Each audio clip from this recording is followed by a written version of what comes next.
Yay, we're here. Welcome back, y'all, to the Chaos Club Reads and possibly even spoils. I am Megan, And I'm Rachel. and we're not talking about surveillance capitalism today. No, when I got to the point in the book where it was like, the algorithm knows your soul better than you do, I was like, screw this. I literally hate it here. Like, I need a break. If the algorithm knows me better than I know myself, and I don't deny this reality, I just need a break from even processing that thought. Yeah, yes.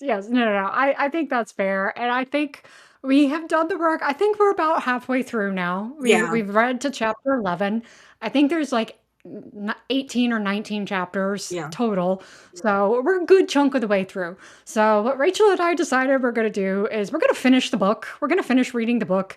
And when we come back to talk about surveillance capitalism next time, it will be more of a summary of the rest of the book. Yeah. And, at this point, we spent enough time bemoaning the fact that the algorithm knows us better. And, we're gonna move on. We're gonna find ways to transcend the algorithm. We're going to distill down this very meaty book in one podcast, and it's not going to be today because none of us are in the mental headspace to do, but we will do it. We're going to do it next time. Yes. Yes. Next time. Next time. So, Rachel, what have you been reading Oh my since the God. last time we talked? Oh my gosh. Okay. So much stuff. Let me pull out my list here because things have been a little crazy over here in the reading department. First of all, summer reading is so I got also show you. I skipped over to the bookstore last week. So I'll just show you guys what I'm planning on reading this summer. What are my summer reads that have bumped to the top of my to-do list. Okay. Okay, so June. Okay, no, I think I need to go back a little bit to May and talk about some things that I read. Let's see, because I have a Notion database with a filter. Let me look at my dates. Let me look at after May 2nd. So Oh, the last time we recorded was May 2nd. okay. So So, I think I might have, if I hadn't finished Chain Gang All Stars, I was close to finishing Chain Gang All Stars. okay. That book was amazing. I think I did describe it a little bit as like a Hunger Yeah. Games, but more complex. Critique of the Yeah. prison complex. I loved that book. I would highly recommend. It was shortlisted for a lot of book awards when it came out, and I Okay. think it's absolutely merited. The quality of prose is just so high. It's multi POV, but I think in general, anyone that likes that kind of questioning and critique is going to love it. Yeah. I Yeah. but That and Dungeon Crawler Carl are on my list. I may just have to buy because I can't find them anywhere I in just my library system. Yeah, I just really loved it. I think you would really love it. I think it's very Yeah. unique. I think if you like things like Fifth Season and N.K. Jemisin, kind of those like very Yeah. stylized narrators and Yeah. with the multi POV, then you would like something like this. Okay. My May was absolutely consumed with the Poppy War trilogy for me. I read all By three. R.F. Kuang. RF R.F. Kuang, Kuang. yeah, Yeah. because I'm Yeah. getting ready for. I've read Babel, I've read Yellowface. I needed to get through this trilogy. Mhm. I think she has one other book on her backlist that I've not read, and of course, Catabasis or Catabasis, I think is how everybody's saying it. Catabasis. Catabasis. Catabasis, whatever. Yeah. I'm calling it Catabasis because I love to just make up my own pronunciation for words, and I'll do. Honestly, that's how you tell a reader. That's how you tell a reader. We know all the words. We don't know how to pronounce the words. Yeah. And I am okay with that. I won't do it to somebody's name, obviously, because that's rude. But for a word in a book or a title, I might Yeah. just pronounce it the way I want to. Sure. Then prepping for that, I read Poppy War. I don't know how to. No one writes an unlikable main character like R.F. Kuang writes an unlikable Okay. main character. Because, like, on one hand, you kind of love this person and are rooting for them. And on another hand, you do want to throw your book against the wall and be like, you are an idiot. I think if you had any, first of all, I think it was worth saying about Poppy War. She started writing the series like she was young when she started writing the series, Okay. like young, like maybe like I don't It late. came out before Babel, didn't it? Yes. like Okay. late teens, early 20s or something. Like, because she's Wow. young. Arf Kwong is young. Mhm. And I think I should double check this when you're talking. I'll double check it, but she may not even be 30 yet. Like, she's young. And so the first of all, to me, it's amazing that RF Kwong gets a lot of crap. They're like, her writing's too on the nose. Okay, like, whatever. Can you write a trilogy about a whole world building that's like playing Yeah. with actual historical events the way she did and like creating a magic? Okay, you can't. So just stop complaining about her and enjoy the ride. This Right. follows this character named Rin through the Third Poppy War, and Okay. it starts as your typical street rat kind of young person, defies all Mhm. odds and gets into an academy and that, but it becomes so much more than that in terms of how this trilogy goes. And there are characters Okay. that you hate and then you love them again and then you hate them again. So you go through a lot of stuff. And for me, the payoff at the end in terms of how things actually wrap up in the journey that the main character goes on was incredibly satisfying. So was I low key a little pissed off as I read books 1 and 2? Yes. And book 3? Yes. And was I like, girl, I need you to lock in because your emotions right now are out of control and you're self sabotaging? Did I feel like that? 120% I felt like that. Did I feel like at the end I was satisfied? I felt satisfied at the end. Yeah. Yeah, yeah, yeah. Yeah. Yeah, yeah, yeah. So, What else? is What that else? what you've been reading? Those were some of my May books. I had a couple others, and I will say in June I read. Oh, actually, I have two more to talk about from Yeah. June. Yeah. Yeah, yeah. Okay, so I did read a. I'd never read I was like, I need a thriller. I need a palate cleanser after Poppy War. So I went into. I read Lisa Jewell's None of This Is True, which Okay. was just like a thriller. I finished in like 2 days. Super easy. I kind of liked it. I've decided that what makes thrillers are not about finding somebody that makes wise choices, right? Like, Right. Yeah. Yeah, yeah, yeah. especially when it's a female lead, they almost always make the absolute dumbest decisions ever. I would love to find a thriller where there's a woman Yeah. making wise choices, and yet I don't seem to find them. This is why I'm obsessed with S.A. Crosby, and we can get to him later because I did read another S.A. Crosby book and I loved it. And I went and spoiler alert, bought his new book that just came out on Tuesday, and I will be reading it ASAP because he is wonderful and the best thriller writer I think that's out there right now. But I had a good Okay. time with None of This Is True. Was it absolutely absurd? 100%. Were there Yes. unreliable narrators? Absolutely. Was it twisty Yeah. and fun? Yeah. Is it going to Yeah. change your life? Yeah. No, it's not. No. Yeah. Yeah, yeah, yeah. Okay, and then I read Crying in H Mart, which is a memoir. Okay. Wow. Okay. So this is from a Korean American woman's perspective, and I thought that was what I would be reading, which it is what I was reading. Uh-huh. Don't know a lot about that second generation or like an ethnically Okay. mixed childhood and what that's like from a cultural perspective. So that was kind of what I was expecting Mhm. going in. This isn't like I'm not familiar with the story, but I'm excited to read over the shoulder and learn and hear about what Yeah. that experience is like. And that is a huge part of it. But the other part of it that I think is transcends anyone's individual experience was just this real memoir part of this is her navigating her mom gets cancer, and Okay. it's the her navigating her mom's sort of complex relationship she has with that anyone has with their mom, really. And it was just so beautifully written, right? It's so beautifully written. I would highly recommend, I think, just to experience what it's like to be to have that sort of I'm not here and I'm not there in terms of my ethnicity. Like, I don't feel like I'm fully in this community. I don't feel like I'm enough of this community. And to experience that and watch her navigate that, but also just the very timeless that I think transcends experience relationship, complicated relationships that mothers and daughters Yeah. have. I Yeah. loved it. And then I also read, what is this book that I read? I don't even know.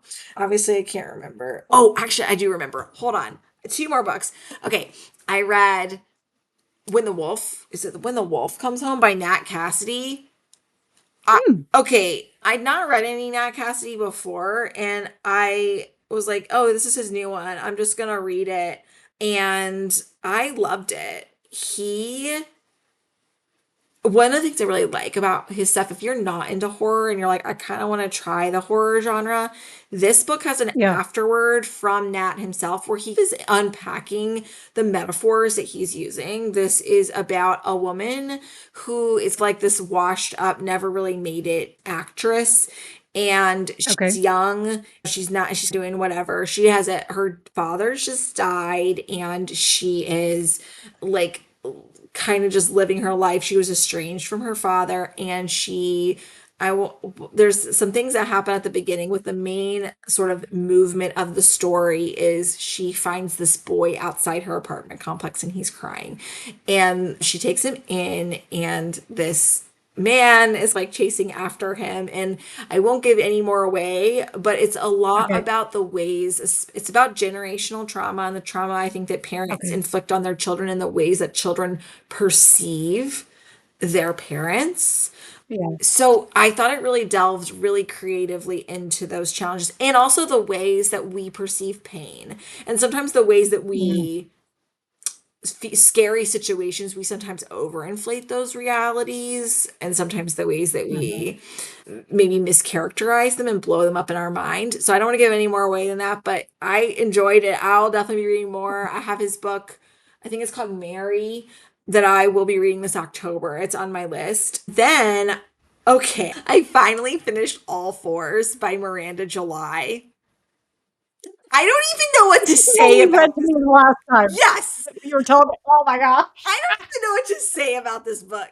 It's just disclaimer. If somebody who is in my like social religious circle picks this book up and is like, Rachel Hastings recommended this to me. First of all, I did not recommend it to you. So don't even go start rumors about me that aren't even true, number one. Number two, if you read it and you think I am truly insane, I understand why you might think that after I read this book. But listen, this book was shortlisted for National Book Award, so I don't feel like it's out of the realm of reason for me as a bookish person who happens to edit books to want to pick up a book that was shortlisted for National Book Award. Anyway, how do I describe this book? There are no words. I can imagine somebody absolutely hating this book for a lot of Yeah. reasons. But let me try to sell you on what I loved about this book. I think books that get awards like National Book or Booker Prize or Pulitzer or whatever, maybe not Pulitzer, but the other two especially, are they're doing something in the delivery that is Yeah. with the prose that is stylistically interesting to the people that are making these decisions about these awards. And Miranda July's writing style is quite unique. She has these is in the mind of this unnamed narrator, and she's going through the existential crisis essentially of perimenopause and the uncritical sort of reflection of this main character. She's absolutely selfish. She's absolutely totally like out to lunch in terms of the way she is coming off to the people in her life. And she's just unraveling this the her whole reality of what is she here for, has she the ways that she's not actually processed through some of her own feelings and the ways that's bubbling up in some really unhealthy ways is just delivered in such a I was cackling throughout some of the things, my jaw was dropping, some of the lines are just so like, wow, she went there. Wow, that's low key inappropriate, but it's so funny and real that I loved it. I loved, not Yeah. everyone will love this book. Sure, I sure.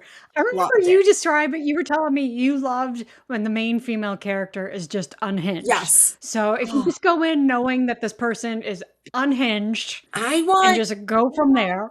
yes, I don't love a stupid narrator who makes stupid Sure. decisions. I don't want Yes. that. It's Yes. that, but an unhinged one that like these absolutely absurd decisions, they totally make sense with what I've seen Yeah. of their inner life. Right, right. Yeah, yeah, I'm okay with that. I actually quite enjoy it. I'm like, let's unravel this and see yeah. how undone you can actually get in this book, Sure. I'm here for that. I loved it. And I can't recommend this book to people because I don't Yeah. even know no one. That's how I feel about Gideon the Ninth. Yeah. Like, that whole series. Like, I loved it, but who could I recommend it to? Good thing we're friends. Indeed. Indeed. I will read Gideon the Ninth, and I will read that whole series somewhere. Like you have sold me on it. I just my list is out of control. Yeah. I will Yeah. read Yeah. it. Yeah. I did read Yeah. All the Sinners Bleed as well by S.A. Crosby in some time in there, which was the second Yeah. Crosby book I've read, and it was so freaking good. Let me tell you what was so good about this one. If you haven't read Razor, or if you haven't finished Razorblade Tears yet, I actually had somebody come up to me that I recommended Razorblade Tears to, and they're like, "That was so good." I'm like, "Yes," but I think All Sinners Bleed is darker than Razorblade Tears is, in my opinion. Okay. But All Sinners Bleed, if you are like, there's a religious overtone to it, and there's Okay. those religious themes that I think a lot of my readers, if you're into thrillers and dark stuff and good Yeah. character building and that, you'll Yeah. like that one too. Yeah. Yeah. Okay. All right, Yeah. so Yeah. that I'm was what I've still in the done. middle of Razorblade Tear. I'm still in the middle of it. I like because we may have mentioned before, I sometimes often struggle with insomnia. So I will do like digital library sweeps in the middle of the night. Sometimes I have no recollection of borrowing a book the next day. I don't know what I read, but Pretty much. So I'm still in the middle of Razorblade Tears, and I was hopping across a couple of books. So tell I us. will start with my yes. So I will start with my what I've read since May 2nd. Caveat up front, I've been in a bit of a reading slump the last few Mhm. weeks. I just have not been able to like stick with a lot of books. It's fair. Even where I could see the merits of them, I'm just like, I'm just not in the mood. But since May 2nd, I know we talked about it before, but I have finished this nonfiction book called Becoming the Pastor's Wife by Beth Allison Barr. Yeah. And yeah, have you read it yet, or Yeah, it's on your list? it's on my Yeah, list. yeah, If yeah. you saw my But list of physical books right now, you would be like, I "Oh, know. I know. I have I'm about half maxed on my borrows and I'm almost down maxed on my holds again. But and my to read list on Amazon is out of control. But so Becoming the Pastor's Wife it's a nonfiction book. I double read it. We talked about this. I yeah." double read it as someone who's like sociologically interested in the history and the dynamics that she's describing. Mhm. Also read it as someone personally affected and shaped by this conservative evangelical world. Yeah, And so it was infuriating on both levels. I bet. But it was also interesting because I did not realize how recent that shift, like what you and I grew up with, that was only a few years older than us. I know. Like that move and that shift had been made, and I did not realize how recent that I was. know. It's really unfortunate because imagine if we'd been born like 15 years earlier. Right, right. So it's just kind of, and as I was reading it, so I know you have not watched The Birdcage, which is just such a classic Robin Williams, Nathan Lane. I mean, again, any conservative evangelicals who happen to stumble across this and me claim the label of Christian, and I'm talking about The Birdcage and Unhinged Women, I'm sorry, I don't know what to tell you, but you know, anyway. There's Gene Hackman plays a senator, a conservative senator Okay. in this movie. And this was when was The Birdcage? I forget. Let me see when it came out. Is it the 90s? Yeah. Back in the 90s. 1996. Wow, I was So it was just a wee 1990. I was a wee young lass in 1996. I was about to graduate high school. I But was running around the neighborhood in elementary school. so Gene Hackman plays this conservative senator for whom Bob Dole is too liberal. So that tells you Whoa, the that tells kind you something. that tells you like where they've staked the character, like where they've plotted this character. And as you go through this movie, there are things that his character says, and you're just kind of like, watching it then, watching it now, like, you get that this character is meant to be a caricature Mm. of conservative values and all that stuff, and I'm kind of like, the scary thing is that's literally what's being said seriously now. Yeah, yeah. Maybe I should Like, go it's watch not it. a caricature I mean, it is a caricature, but it's, like, not a tongue in cheek, it's not a, "Let's push this idea as far as we can," it's, "We have pushed that idea, and now we're riding it, and now we're beating it to death." So, anyway, all of that sidebar to say, if you are at all curious about American evangelicalism, if you're curious about gender dynamics, if you're curious about the history of how some of these perspectives on gender roles developed, I think Beth Allison Barr does a fantastic job of presenting the historical record, of contrasting it with early Christian records and what we can learn from actually from reading scripture. Again, we're going to, when I say reading scripture, that also turns us into hermeneutics and translation and all that stuff. But I think she does an excellent job of presenting it very simply. So if you're at all curious about it, I think it's an excellent read, definitely worth adding to your list. I had also read, so I love this series by the husband wife writing team, Ilona Andrews. And the series is called Hidden Legacy. Fantastic magic. It kind of starts with a discovery invention of a special serum, and it kind of turns into like this ripple effect, and they do a fantastic job of exploring what happens when you let this one particular event in history unspool. Like, what Okay. happens? And so, what kind of magic do you get? How does society form? All this stuff. But it's also just a rollicking good time. And you want to read it just for pulp fun, it'll do you. If you want to read it for kind of like a larger meta social commentary, it's Sure. great. So, anyway, sometimes I check their website, see what's coming up, see what they're publishing. And they have published an interview with another author. Her name is Grace Draven. And they were like, we love her books, we love this, we love that. And I'm like, well, if they like it, then I'm Yeah. going to go check it out. So I read the series. It's a trilogy, or no, I think there's a couple more, but right now there's three main books. It's called the Wraith King trilogy. And it's about like humans and another species that's humanoid. Humans are daytime, species is nocturnal, and a political marriage between a female and a male of these two species. Oh, And just a good story. The characters are interesting, the character development is interesting, the world building is really naturally done, even though you're in very different cultures yeah. and very different worlds. It's just really naturally done. And as I mentioned when we talked, it's like, if they're a different species and they're that different, but that they work well enough to be able to mate, explain to me how that works. It's just a question we're not, it's a plot hole we're just going to drive through. Yeah, you're gonna have to just accept that this is the fantasy world that has indeed been built for you. Right. Sorry. Sorry. So I really enjoyed it. Like in terms of if you like a good fantasy and you want, and I'd say spice level, like what's our rating? Five? Like five Yeah, star? 1 out of 5, yeah. Yeah. I would say it's probably 2.5, three spice level. Okay. So, you're going to get some spice, but it's not going to be, It's the self-contained, bodice it's rippers that you plot. The see. plot the plot still drives the book. Yeah. Yes, exactly. Let's see. Then, oh, I read Codename Villanelle by Luke Jennings, which is the first book in the series that the TV series Killing Eve is based on. Oh, yeah, I And think you so told me that about was, this one.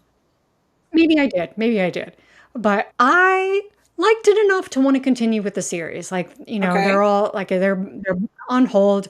It's not something where I'm dying to get to the next one of the book, but as soon as it comes available, I'm going to be like, yes, borrow, start reading. It's going to be a fun break. It's going Yeah. to be a good kind of spy cat mouse kind of read. So I really like It's that. good for the summer. And then actually, let me get through some of the other ones, and then we'll do the one that I think is going to take us the most time to talk about Okay, so far I just on want the to series. also point out to our listeners right now that you're like, I'm in a reading slump, and then you proceed to name like 5 books that you've read. You're like, I'm in a slump. I don't think you're in a slump. That is a solve for me. You and me are like, Well, only read okay. 7 books this month. It's our reading slump.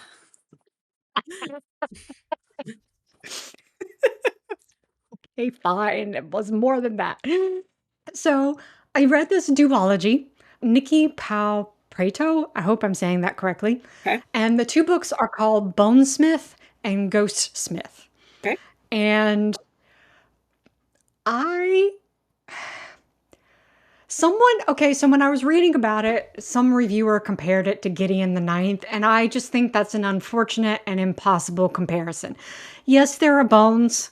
Yes, there is some kind of magic that interacts with the bones, but that's about where the They similarity. keep doing these, like, I'm seeing it everywhere now in marketing copy, and like I get for Yeah, books, and I get it, I get why, but it's a little yeah, bit annoying when it's like this is the top like sentence. Gideon Knight yeah. meets the Game of Thrones White Walkers in the stark young adult fantasy. And I'm like, I do like when you say, but to me, that's like internal speak because externally, I think it's not really painting a picture for readers that's like actually Right, right. telling you much of substance, but whatever. Yeah, yeah, yeah.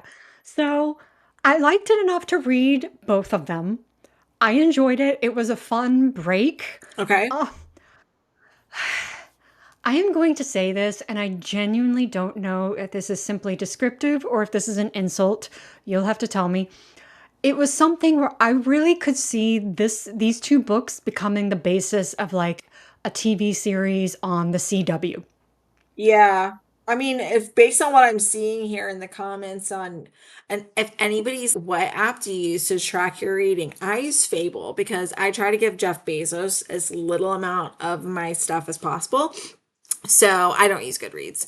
I use Fable, and I actually like it a lot better than Goodreads. So just saying that. Okay, But yeah, the reviews look just good say on here. A lot of people had positive things to say about the it's series. good. Like I'm not like I have nothing bad to say about it if you want an imaginative story that wraps up in a couple of books and you want to tell like There's, it's good. yeah, I love a It's duology. kind of one of those where it's like, they're on the late teen, early 20 age range. Like I could very easily seeing this being stylistically beautiful young people trying to save the world and, the adults get it wrong every time, which is just the CW to me. Anything on the CW.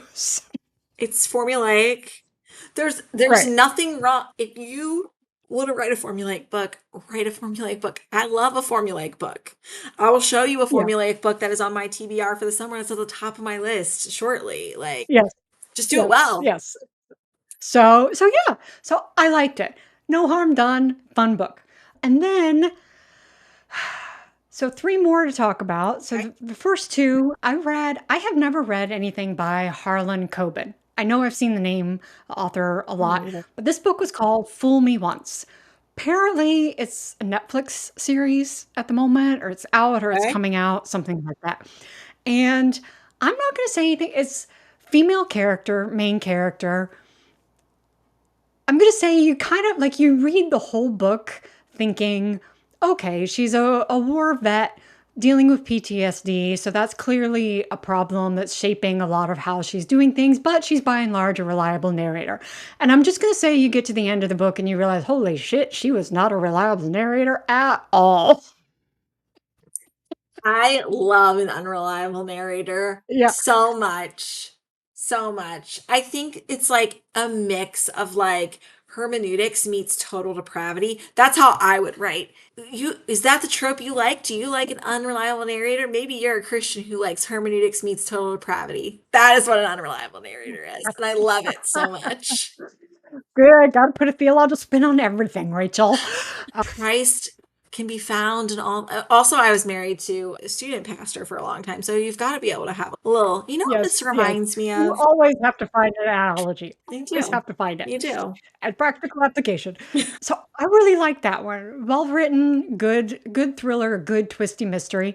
And then I just finished this last night. So I'm so glad I finished it so I could talk about it today. So I have never read anything. The author's name is Ron Courier, I think. And the book title is called The Savage Noble Death of Babs Dion. I loved this. This was so good. Let's see. I wrote it's vicious, it's funny, and it's heartbreaking. Like, there are no good guys in this novel.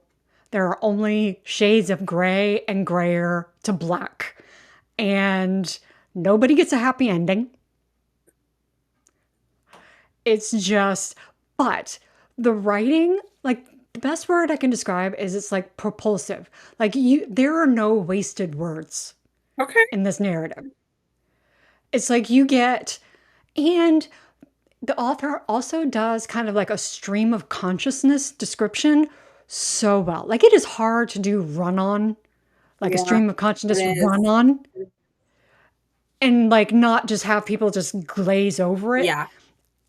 But he does a fantastic job of delivering the story, delivering character, delivering plot, and I loved it. I really like. High Yes, it's praise. about this Franco-American crime matriarch in a little town in North Maine, not far from the Canadian border. Mm, And it's a depressed town, it's a depressed area, and she controls the opioid mm, distribution in this town. nice. Yes. And so you could just imagine Oh you yeah. go from there. It sounds Yes. lovely.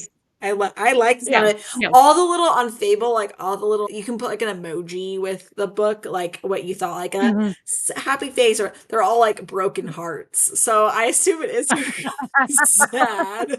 Yeah, I would say that, yes.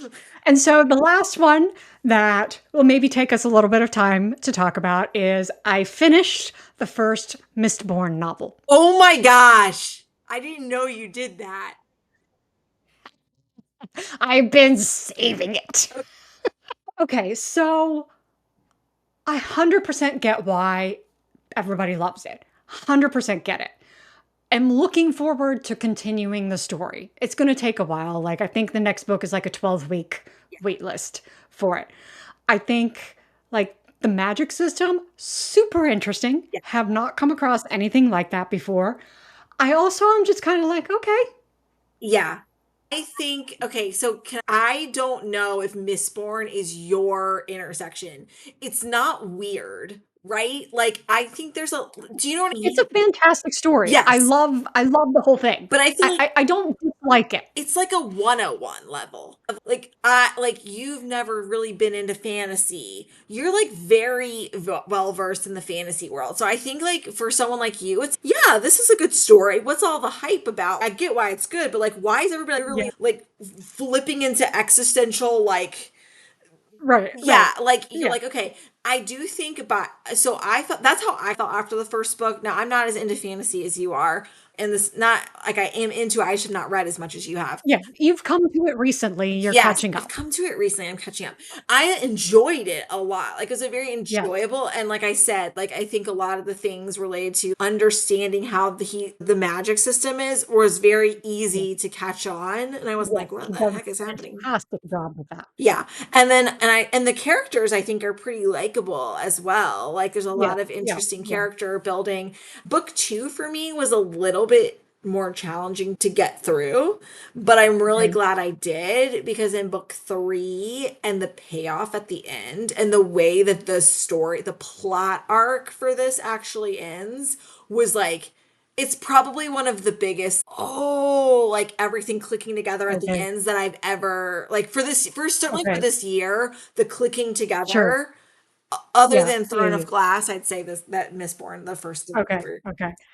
I am very curious because if you remember, I think the last time we recorded, the last time we talked, I lost my shit over the Five Penalties trilogy, Was that the one with like which, one, two, three, the like different layers of yeah, yes, yes, yes, yes. yes, yes.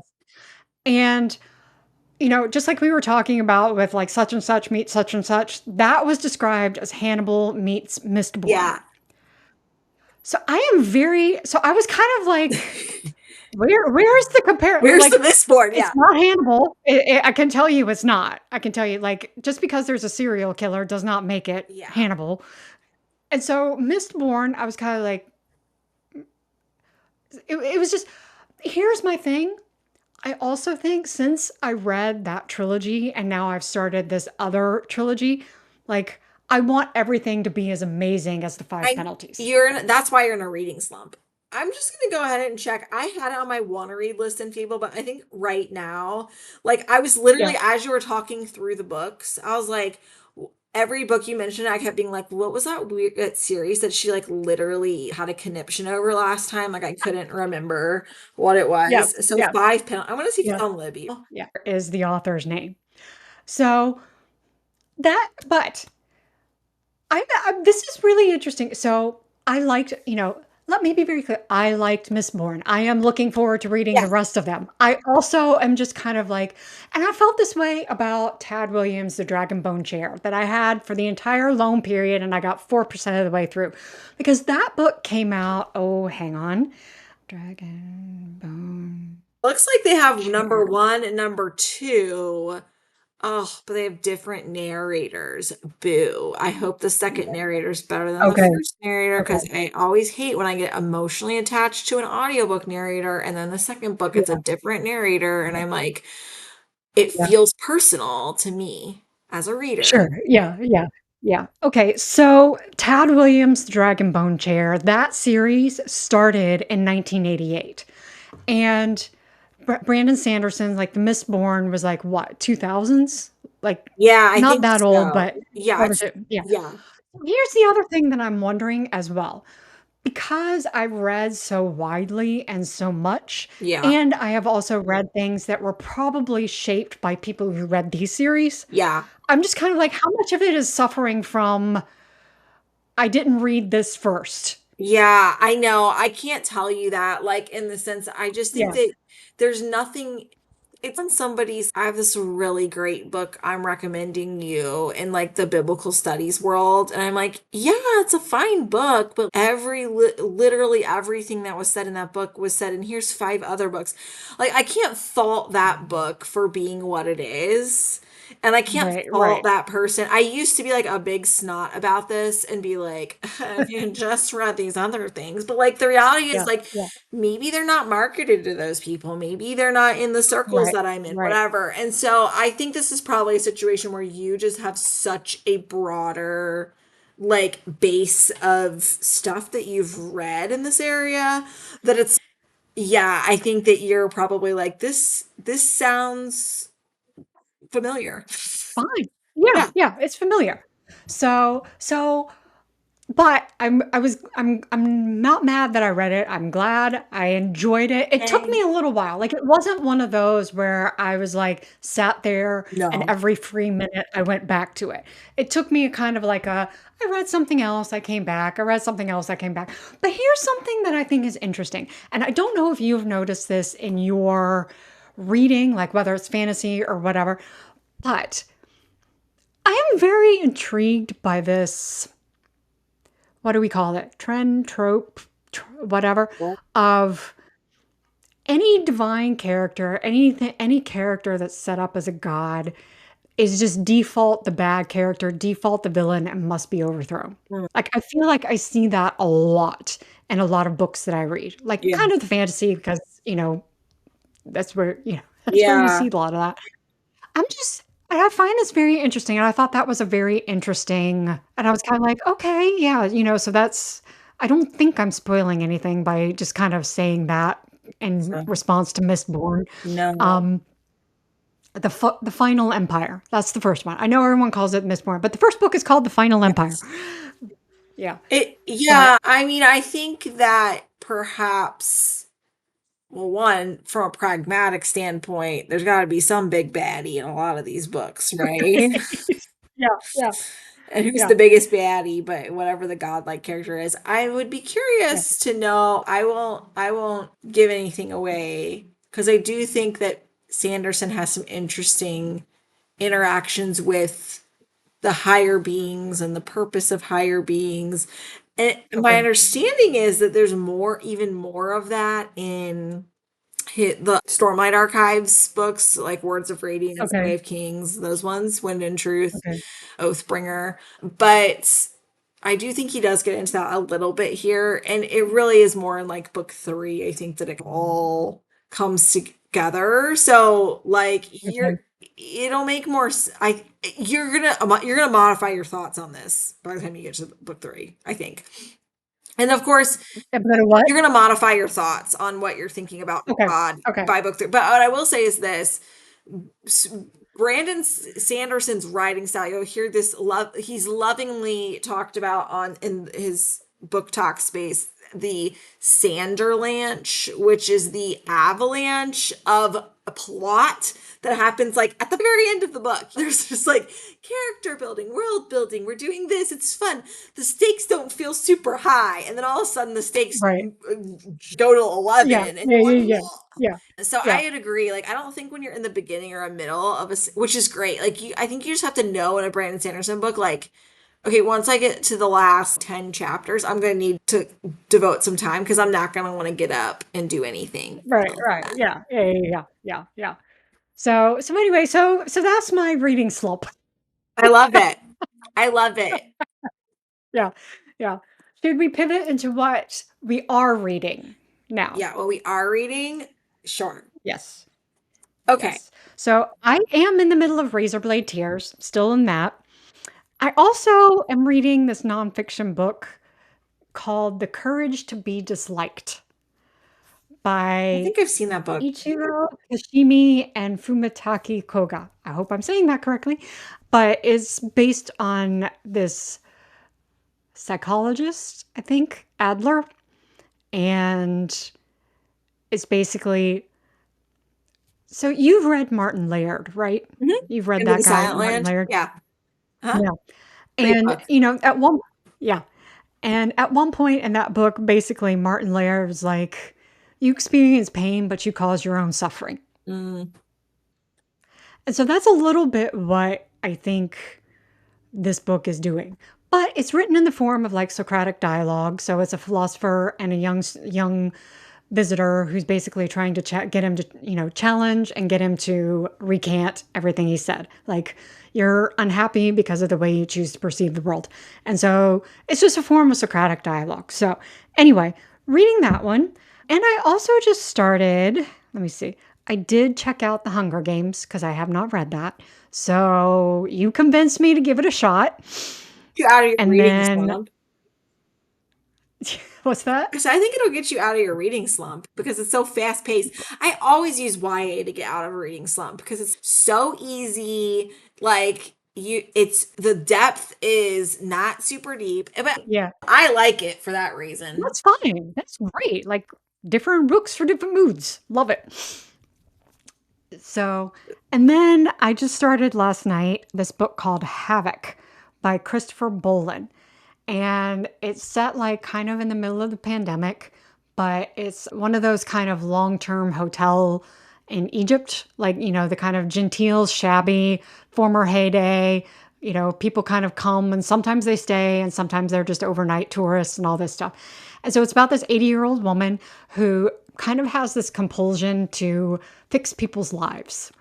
And it's all about what she gets up to and when she starts trying to fix the wrong person's life. So that's about where I've gotten. I've just been introduced to all the characters, and so I'm curious to see where this goes. So that's what I'm reading right now. Nice. Okay. So I have a few books going. The one I'm almost done with and am loving this is my first summer read is Joe Abercrombie's The Devils. Oh Okay. my gosh, Megan, you're gonna freaking love this book. You're gonna Okay. love Okay. this book. Okay.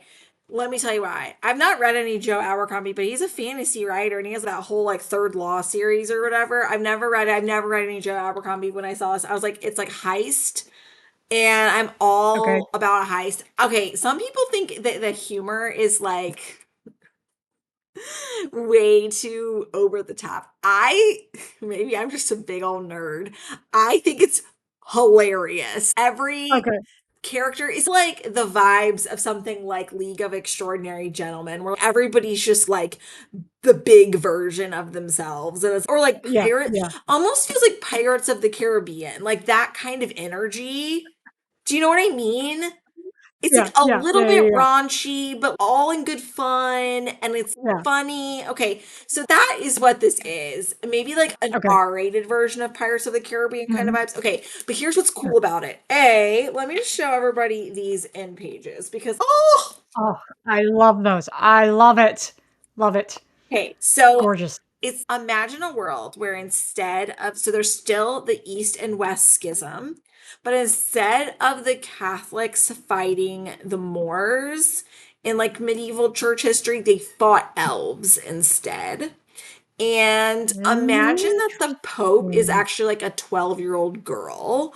And imagine there's magic. And imagine that they're trying to unseat somebody on like in the political realm in the Eastern space. And they found this heir. And she reminds me of Vin a little bit in Mistborn. Yeah, Like she's kind of like a yeah, nobody on the street. And this group of yeah. people in the Catholic Church are trying to install her on this political seat, and they're Okay. taking her over there. And so they have this ragtag group of an old, like a vampire, an elf, Oh my gosh, this is, like, right up my I know, alley. a knight that's been cursed by a witch and can't die. Another like this like French, she's like a Jason Bourne kind of vibe, like she can do all the things. And then they're led by this priest who's like this out as nobody priest that this is his chance to become something big, and he finds out he's leading this like ragtag group of people. Oh, and a werewolf, like a berserker werewolf. Naturally. Naturally. And they're all going to take this girl over to this other side and install her. And every time they're meeting all of these challenges and whatever. Anyway, so this is the first book. It's in a series. It's the first one that just came out. It came out in May. Okay, And okay. it is, oh, and there's a magician, but he's actually a necromancer. So anyway, Let me see if I still have let me see if I still have oh, shoot. Wait, wait. Now that you said necromancer, let me speaking of Gideon's find knives, this. Speaking of T-shirt,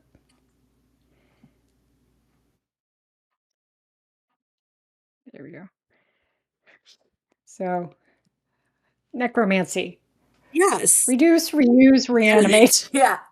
And the necromancer is so funny in this book because, okay, like this is the kind of humor. It's like kind of potty humor too. Like the Pope Yeah, puts a bind on all of these people because like none of them actually want to yeah. do this thing.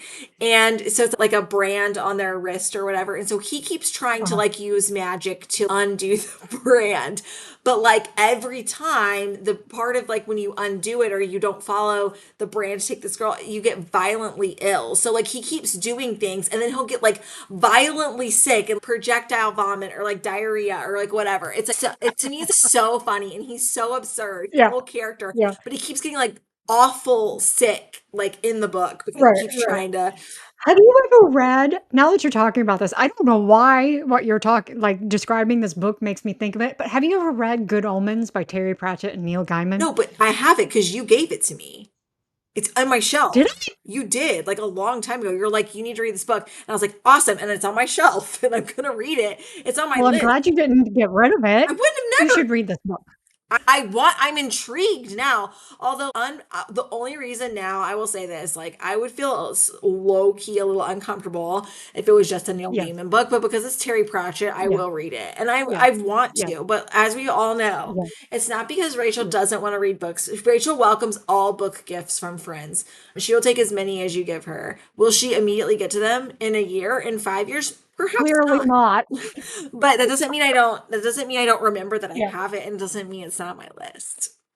yes, I'm just yes. looking for the right Well, there's a time. book right so I will say there have been a couple I mean, there's the Amazon TV series. I would say as much as I understand the desire to translate into different media a story that is very beloved, Mhm. I don't think it translates well because the humor works because Pratchett and Gaiman are masters of wordsmithing. Yeah. So then it's hard to translate that onto the Yeah, so screen. it's Yeah. just something where and they were so there's an angel and there's a fallen angel, and they kind of do backdoor deals to keep the peace on Earth. Nice. And the way they describe Crowley, the fallen angel, he did not so much fall as saunter slowly downwards. Yeah. Yeah. That's like very similar vibes to this book. I Yes, like it. I think a lot of people who've read Joe Abercrombie before like his other stuff better, but I don't know any sure, different and I'm having a great time. sure. Yeah, yeah, yeah, yeah. Um, Asher and I are reading Percy Jackson and the Lightning Thief. Oh, yeah, yeah. I've never read it before. It's cute. I also am I'm listening to Magpie Murders by Anthony Horowitz. Honestly, I think I need to, I'm actually gonna, I think, I'm like 14% in. I think I'm actually gonna restart it because I'm like, the British narrator, like, I just lose track of things. And I'm like, I really like this book. I love the sound of his voice. I'm not paying attention to anything.